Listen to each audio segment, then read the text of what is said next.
Okay, so let's look at our blues scale.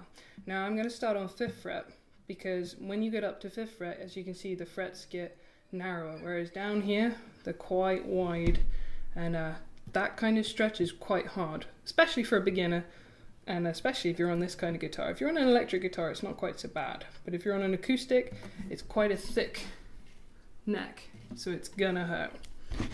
So we're gonna go to 5th fret, and we'll work our way through. So we're gonna go.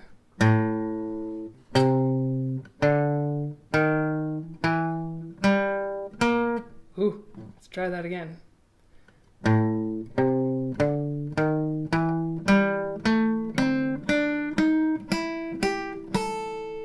And I like to end on this one as well. It's not on the diagram, but I do quite like to end with that one, just because it's nice to come back.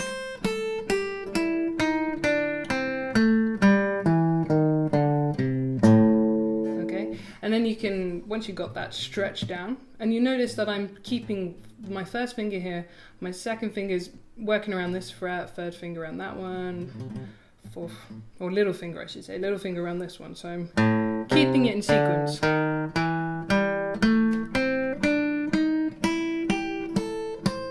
I'm also not pulling this one off, I'm just barring to make it easier for myself.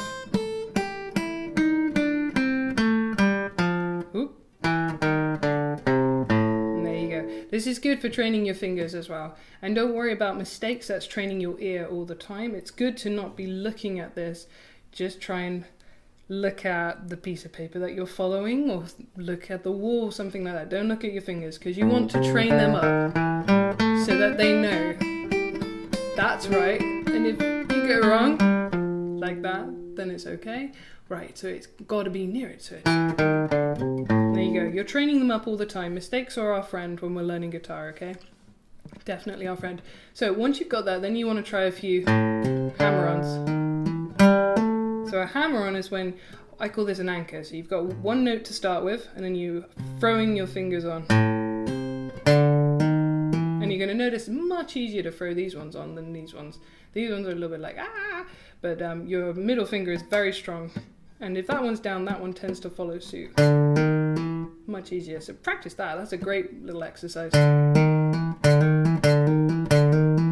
And if we have a quick look at my hand here, all I'm doing is hitting my A string like that. I only hit it once, so. Yeah, because I'm hammering it on. And then on the way back we can do pull-offs, so that is literally as it sounds. I'm squeezing these two because I know I'm going to use this note as well in a minute, so I've got a small bar A and I'm going. Oh, let's do it right.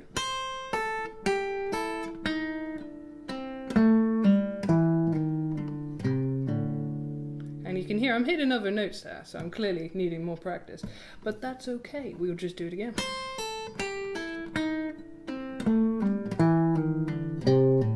You're going to hit lots of notes on your first time. It's a bit like when you start learning AC/DC and you're doing things like this and you're hitting all the other notes.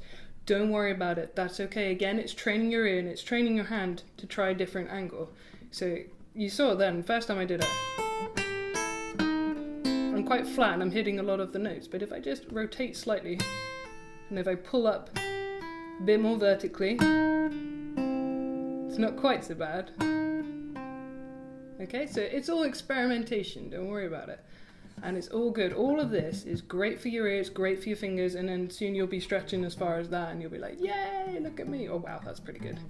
Okay, and it'll make other things a lot easier. It's a brilliant exercise to start with. I always recommend the blues scale to start with. So I hope that's been of help.